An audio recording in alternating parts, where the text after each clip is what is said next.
গেল ২১ জুন যুক্তরাষ্ট্রের B-2 stealth বোমারু বিমান থেকে ফেলা বাংকার বাস্টার বোমার আঘাতে ইরানের ৩টি গুরুত্বপূর্ণ পরমাণু স্থাপনার কী পরিমাণ ক্ষতি হয়েছে তা এখনও স্পষ্ট নয়।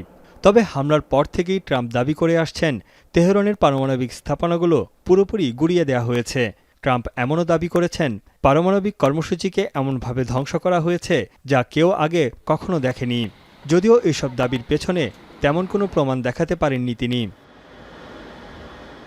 গেল মাসে পারমাণবিক স্থাপনার ক্ষয়ক্ষতি নিয়ে মার্কিন গোয়েন্দাদের মূল্যায়ন বেশ কয়েকটি গণমাধ্যমে ফাঁস হওয়ার পর বিতর্ক আরও বাড়ে। সেখানে বলা হয়, পারমাণবিক কর্মসূচির মূল উপাদানগুলো অক্ষত রয়েছে। এরপরই ট্রাম্পের বক্তব্যকে সত্য প্রমাণে মরিয়া হয়ে ওঠে সিনেট সহ পেন্টাগন ও হোয়াইট হাউস। অন্যদিকে তেহরানও ক্ষয়ক্ষতির প্রকৃত চিত্র প্রকাশ করেনি। দেশটির সর্বোচ্চ নেতা আয়াতুল্লাহ আলী খামেনি বলেছেন, হামলার বিষয়ে ট্রাম্প অতিরঞ্জিত কথা বলেছেন। এবার পেন্টাগন নতুন করে দাবি করেছে, মার্কিন হামলায় নিশ্চিহ্ন হয়ে গেছে ইরানের পারমাণবিক স্থাপনা। তেহরান পারমাণবিক কর্মসূচিতে ১ থেকে ২ বছর পিছিয়ে গেছে বলে দাবি করেছেন প্রতিরক্ষা বিভাগের মুখপাত্র শন পার্নেল। মার্কিন হামলাকে সাহসী অভিযান হিসেবে অভিহিত করেন তিনি।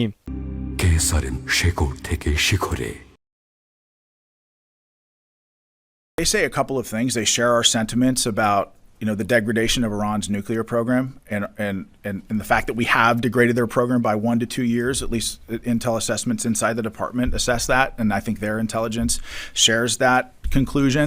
এদিকে অসহযোগিতার অভিযোগ এনে আন্তর্জাতিক আণবিক শক্তি সংস্থার সঙ্গে সম্পর্ক ছিন্ন করেছে ইরান।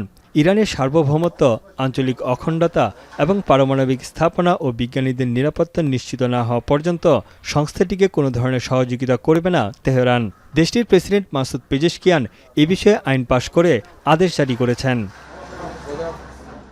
ইরানের এমন পদক্ষেপকে অগ্রহণযোগ্য বলছে যুক্তরাষ্ট্র। মার্কিন পররাষ্ট্র দপ্তরের মুখপাত্র ট্যামি ব্রুস বলেছেন, তেহরানের উচিত অবিলম্বে জাতিসংঘের পরমাণু পর্যবেক্ষণ সংস্থার সঙ্গে সহযোগিতামূলক আচরণ করা। Iran chose to suspend cooperation with the IAEA at a time when it has a window of opportunity to reverse course and choose a path of peace and prosperity.